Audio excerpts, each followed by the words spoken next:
Hey, what's up? It's the homie Pedro. Talk about parental alienation. I've been a victim of it when I was a kid. It it's generational. I mean, you see it time and time again. I was separated from my dad. Didn't really.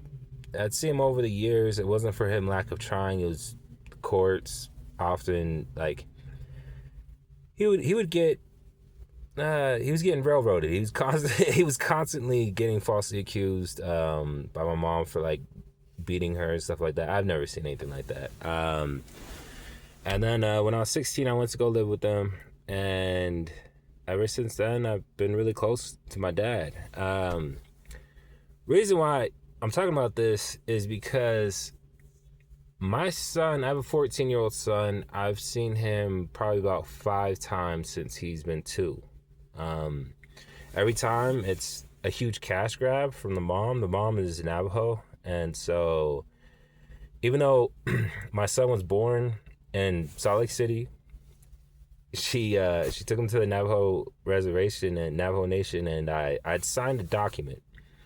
Now on this document, for him to be part of the res and stuff like that, it's like you have to be 1/4 at the most, so he's a half Navajo, and so that's free college, free healthcare. So that was the main thing I was thinking about. It's like, okay, free college, free healthcare, signed it, and then I had went back off the reservation, and I was working really hard and just getting stuff ready because she was down there to get her lymph nodes taken out, stuff like that, and then said she wanted to spend some time with her family. So I was like, okay, cool. And long story short, she cheated on me with her coworker, and they ended up getting married.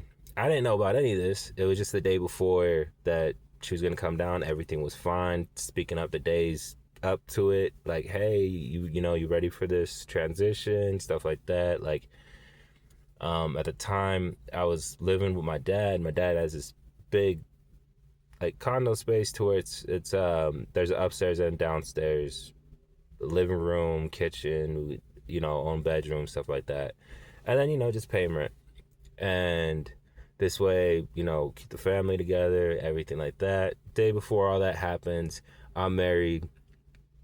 I get a text from her saying, I'm married, stop harassing me. It was all about me, me, me, me, me, me. Nothing about our son. I was like, what about our son? What's going on? Like, it's like, I don't care. Like, bring your husband down here, whatever. And but no, nothing. And I would send money. They wanted me to send cash through the mail, but I would send money orders. And those money orders never got cash. They would send them back, demand cash. And yeah, so my son, he talked to me because I have his phone number now, and it's under her plan, so she could see like text messages, phone calls, and I called him and I was like, "Hey man, what do you want for Christmas and stuff?" And it's normal stuff. He wants Xbox stuff, and he said, "Dad, Mom said I can't talk to you anymore. Otherwise, she won't buy me stuff." And mind you, he's 14. So, like, I get where he's coming from. Of course, he wants, cool things. Also, she was mad that I didn't sign her lease. She already broke a lease, and then she wanted me to sign a lease because my credit's good. And it's like really? And I even paid the deposit so she would stay out in Salt Lake. Lo and behold, she broke that lease. Back on the reservation. Don't know where. And I've already talked to tribal lawyers in the past. The problem is, even though I'm his dad, I lost all parental rights once I signed that paper. Sorry, I almost sound like Jet Li, huh? Like paper. But anyways, yeah, it sucks. It's an empty feeling. I know a lot of guys that are going through this. I've worked with them. I work with some of them. But yeah, I've seen it time and time again. Family courts is just stacked against men. I've only known 2 cases where the guy got custody. One, his ex-wife literally just walked out, left him with 3 kids. So, and then the other one was one of my homies. His son's mom was just out of control, drugs, really bad. So those are your best bets. With me, I have a younger son I get to see, but how I got to see him was I had proof that I had her on video attacking me in front of my son. And I was like, hey, like, because she was talking about taking me to family court. And I was like, no, I'm not doing that. And I was like, but I want to see my son every weekend. And and then I showed her the email. I emailed her the video. And I was like, good luck disputing that in court. Flat out shows her just punching me in the face, me hands up like this, not even doing anything. I mean, my nose is bloody. And then she's like, get out or call the effing cops, and stuff like that. It was bad. But so I get to see him, but we just don't have any, like, court order stuff, because I don't believe in getting the states involved, because then they'll be like, oh, well, he's got a criminal record and now she does. Let's just take the kid. You know what I mean? So, and that's not good. But with my older son, my 14-year-old, I could already see the night and day difference between them.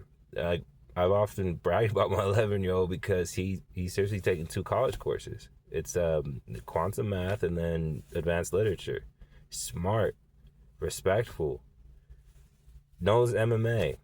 My other son, I could tell he was babysat by the screen, like less attention span, a lot of anger, a lot of confusion, because when I would talk to him over the phone, I was telling him stuff about our family, stuff that he didn't even know. Like, he didn't know his grandpa, my dad, graduated in social work and was a social worker, and his bachelor's in psychology and master's in social work, and didn't know about a lot of my other family members that went on to do great things, and just my whole family's been always wanting to hang out with him. But here's the thing: for the controlling the one that's actually doing the alienation, they need that lie to keep going.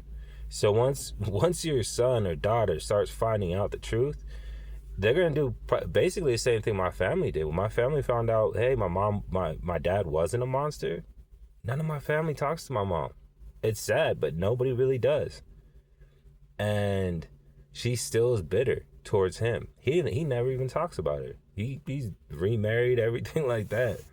And to this day, I still have half siblings that, technically aren't his, but they call him dad. And he treats them like one son and $2, But yeah, there's a lot of guys out there trying, man. There's a lot of guys out there trying. There's a guy I work with. He lives out of his van, and he can't afford. He's paying child support. Another one, I know another dude. He has to work out like under the table. I mean, these are like really good dudes from what I could tell. And it's just crazy. Like I was saying, there's only 2 incidences where it happened, and both one was neglect, and then the other was just way too much drug abuse. I mean, they had CPS take the kid, and my friend was able to get full custody. Other than that, you never hear of it. It's always, seeing the kid every other weekend, paying full child support. Even the guy that my son's mom cheated on with, she took him to the cleaners. She divorced him. She sued the girl that she was cheating on with, because they were arguing online. She sued her for harassment. Got her on some harassment charges. Got him on some domestic violence. Don't know if he did it or not. Probably not, with her lying, cheating ways. And he's paying alimony, child support, all that stuff. Every now and then she'll try to get it switched over to to get me to pay child support to based off of what I make during fire season, so that the system will have it set at a certain amount. Only thing is, she went the tribal route, and so I have to be there on the reservation as well. And good luck with that. I mean, it's so weird because also I can't even take my son off the reservation because it's sovereign nation and it's federal crime. It's federal kidnapping. I know this because the lawyer I was talking to, he said he has a client. The guy went to go get his daughter. Federal kidnapping. He's in federal prison now. Yep. He's like, oh no, but we're just gonna go watch a movie, and they went to Farmington, New Mexico, which is right next to the Navajo Nation, and went to the movies, and the feds went in there. And it's not like he kidnapped his kid if they knew exactly where to find him. Like, they knew what showing, what theater, everything. So for me, I almost didn't make it, man. I almost didn't make it. Like, being separated from your kid is definitely over some bogus stuff. And it's the epidemic nobody's talking about because it causes so many people to unalive themselves. The parents, sons and daughters growing up without their dad. Then they end up on drugs. They end up in the system. And then this cycle repeats itself. And maybe it's by design, you know? But anyways, what do you think? Comment, something about any kind of experience you may have with this and what you think it is, or any kind of solutions. So yeah, this one's a little bit of a Debbie Downer. I love my son so much. I love both of them. It just sucks because when I hanging out with one, I feel like I'm emotionally cheating on the other. And it's just night and day. Personalities with their moms. One, she texted me today. She's just like, hey, just so you know, I got him this for Christmas, so if you can get him this instead. And I'm like, yeah, that's fine. The other one is like, hey, if you want to see him, I need $1,000 right now. Like, crazy. But yeah, I mean, I've met people that they'll lose custody, they'll lose everything, and then they'll unalive themselves. And then kids are more likely to self-harm, unalive themselves. I often told, like, I've said this before. I'm the only one that graduated high school out of 5 siblings. I'm the only one that lived with my dad. I stopped all my criminal activity, majority of it, the really crazy stuff, when I had to go live with my dad, because my dad would not tolerate that stuff. My dad would beat the hell out of me if I did something like that. He still scares me, and he's had like 2 heart attacks in the past year. He's in his 70s. It's still scary. And yeah, but I often say his belt saved my life, and fathers are highly misunderstood. Also, kid touchers, that's the first thing they look for, is if they got someone's more likely to get SA'd from not having their father around, because they don't want to go against a dad because that's too risky for them. There was an interview with some guy. He was saying that he was a serial child toucher. But yeah, man, these are real things, man, and it's demoralizing so many people. The ripple effect is real. Just because one person's spite ruins the lives of many. And then not only that, cops show up to a domestic violence call, false domestic, they might end up unaliving somebody because they don't know. Domestic violence calls are the most dangerous calls for police officers because they don't know the layout of the place they're about to go to, especially if it's a first contact. They don't know if, they don't have any rapport with this person. They don't know if they're out of their mind. They don't know what kind of guns they have. They don't know what kind of drugs they're under. They have no idea the dynamics of the family, which one's being violent, which one's not, just all these different things. And I see it. It's just, I've seen a lot of women, this has happened to me, is they'll do a false domestic so then they could take the kid. They'll accuse you of domestic violence, and then because of the severity of domestic violence, which I'm not downplaying it, I'm a victim of domestic violence from my my son's moms and stuff like that. But they don't care if you're a dude. They'll laugh about it and stuff like that until somebody snaps and ends up shooting people. But yeah, it's crazy. And so yeah, they'll false domestics, put the lives of the cops at risk, then wasting money for wasting money and resources, and then alienating the kids, which causes more drug abuse, higher chance of being sexually abused, and all this other stuff, man. And like I said, it's just wheels keep going around, man, and it's almost like it is by design. So, anyways, that's my rant. One love. Peace out. Stay safe. Do not have kids with the wrong woman. And if you're going through parental alienation, man, hold it. Hold it.